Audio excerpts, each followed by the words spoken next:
Hello everyone, I hope आप सभी लोग बहुत अच्छे होंगे और उतने ही अच्छे तरीकों से आप सभी लोगों की पढ़ाई चल रही होगी। तो इस वीडियो में हम लोग देखने वाले आपके कक्षा 12वीं विषय अर्थशास्त्र इकोनॉमिक्स की आपका 4 अंक वाले इंपॉर्टेंट क्वेश्चन। आपको पता होनी चाहिए कि आपके ब्लूप्रिंट के अकॉर्डिंग आपका एग्जाम में 6 जो क्वेश्चन है, मतलब आपका 6 चौक 24 नंबर का क्वेश्चन जो है 4 अंक वाली आती है। तो आप लोगों को इस वीडियो को बहुत ध्यान से देखना है ताकि आपका ये 24 नंबर जो है बोर्ड एग्जाम के लिए सेफ हो पाए, आप उसके लिए बहुत अच्छा से प्रैक्टिस कर पाओ। ठीक है, तो कुछ इंपॉर्टेंट क्वेश्चन है जिसको हम लोग ले आए हैं आपके लिए। देखो इस पे प्रश्न पहला, ये दोनों मीडियम के लिए, आपके हिंदी मीडियम और इंग्लिश मीडियम के लिए, तो इसलिए दोनों मीडियम वाले लोग बहुत ध्यान से देखेंगे। अगर आपकी तैयारी हो गया तो इन क्वेश्चन से प्रैक्टिस जरूर कर लेंगे, तभी आपके लिए 100% यूजफुल होगा। ठीक है, तब आगे बढ़ते हैं। चलो देख लेते हैं कि आखिर फर्स्ट क्वेश्चन क्या बोला जा रहा है। इसमें देखो पहला क्या बोल रहा है कि उत्पादन संभावना वक्र की मान्यता को लिखना है आपको। Right the assumption of production probability curve. ठीक है, फिर नेक्स्ट क्वेश्चन की ओर बढ़ते हैं। इस नेक्स्ट क्वेश्चन में क्या बोला जा रहा है, देखो पूर्ति के नियम के लागू होने के कारण आपको लिखना है। Write the reasons for the application of law of supply.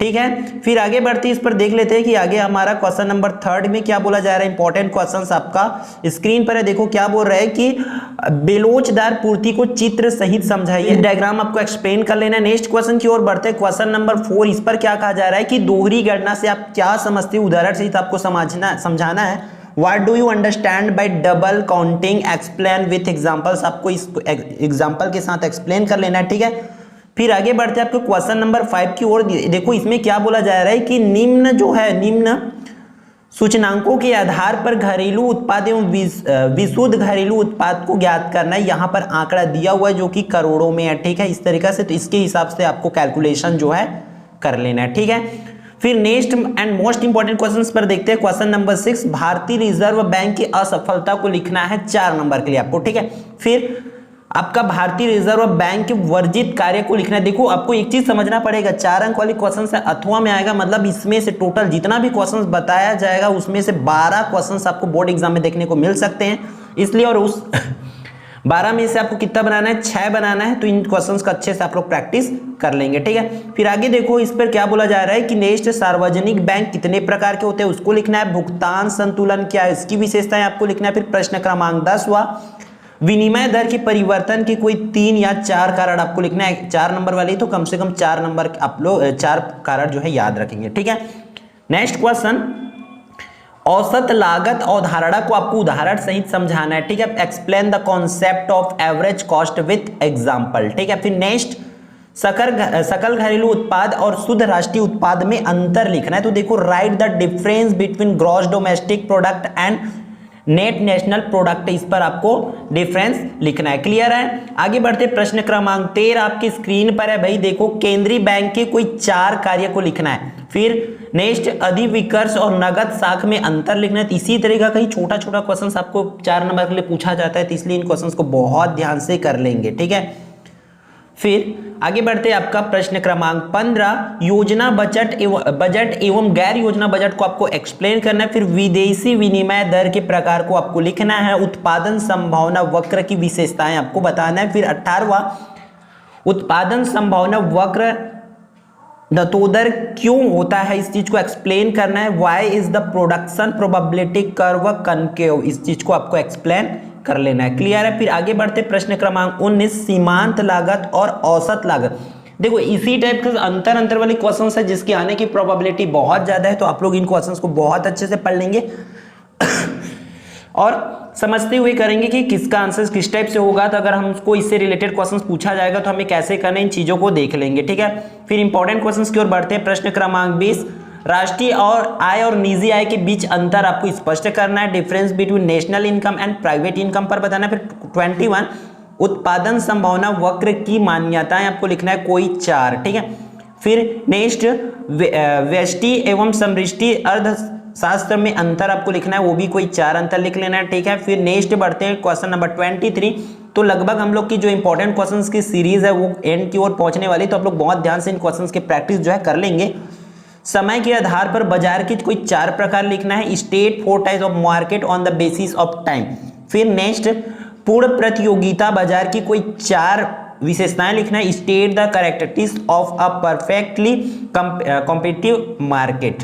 ठीक है, नेक्स्ट आगे बढ़ते हैं, क्वेश्चन नंबर 25 आपके स्क्रीन पर है। क्या बोला जा रहा है कि भारत में राष्ट्रीय आय की गणना में आने वाली प्रमुख कठिनाइयां कौन कौन सी है, उसको आपको 4 अंक के लिए एक्सप्लेन करना है। ठीक है, फिर आगे बढ़ते हैं, प्रश्न क्रमांक 26, इसका इंग्लिश देख लेंगे।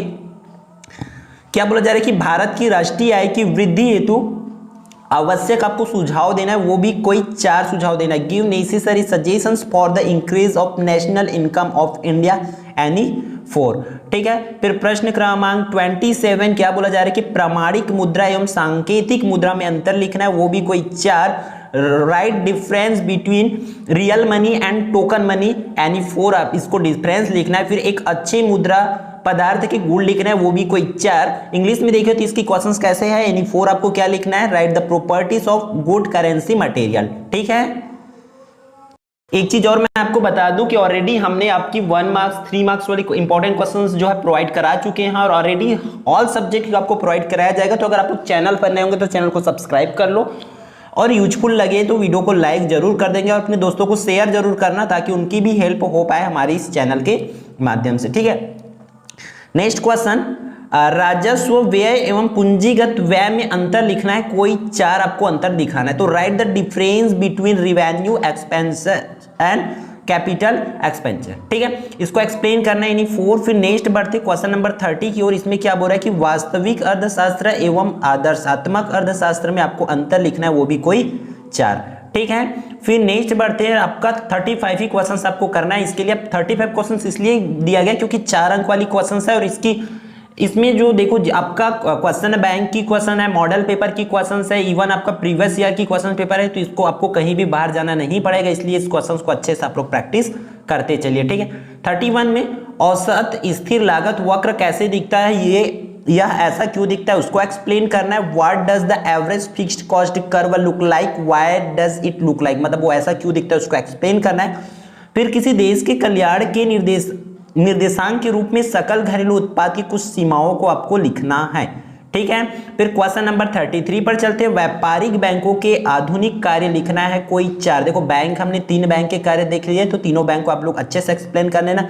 Right the modern function of the commercial bank, यानी 4 आपको लिखना है उनकी वर्क्स। फिर क्वेश्चन नंबर 34 देख लेते हैं, सेकंड लास्ट क्वेश्चन, सरकारी बजट की आवश्यकता क्यों होती है, आपको लिखना है why government budget is needed, any 4 आपको लिख लेना है। ठीक है, फिर लास्ट क्वेश्चन आपके स्क्रीन पर है। क्या बोला जा रहा है कि भुगतान शेष में असंतुलन को ठीक करने के उपाय आपको लिखना है। Write the major the correct disequilibrium in the balance of payment, any 4। ठीक है, तो आपको ये 35 जो क्वेश्चन है उसको बहुत अच्छे से कर लेना है और अच्छे से प्रैक्टिस कर लेना है ताकि आपके एग्जाम के लिए आप अच्छा से प्रिपेयर हो पाओ। और कौन सी सब्जेक्ट की वीडियो चाहिए, कौन सी सब्जेक्ट की इंपॉर्टेंट टॉपिक कितने नंबर वाली चाहिए, कमेंट करके जरूर बताएंगे। बात कर लेते हैं इसके पीडीएफ का, तो पीडीएफ आपको कुछ टाइम बाद टेलीग्राम ग्रुप में प्रोवाइड करा दिया जाएगा और साथ ही साथ व्हाट्सएप ग्रुप में भी प्रोवाइड करा दिया जाएगा, तब दोनों जो है ज्वाइन करके रख सकते हैं। ठीक है, तो फिर मिलते हैं नेक्स्ट वीडियो पर।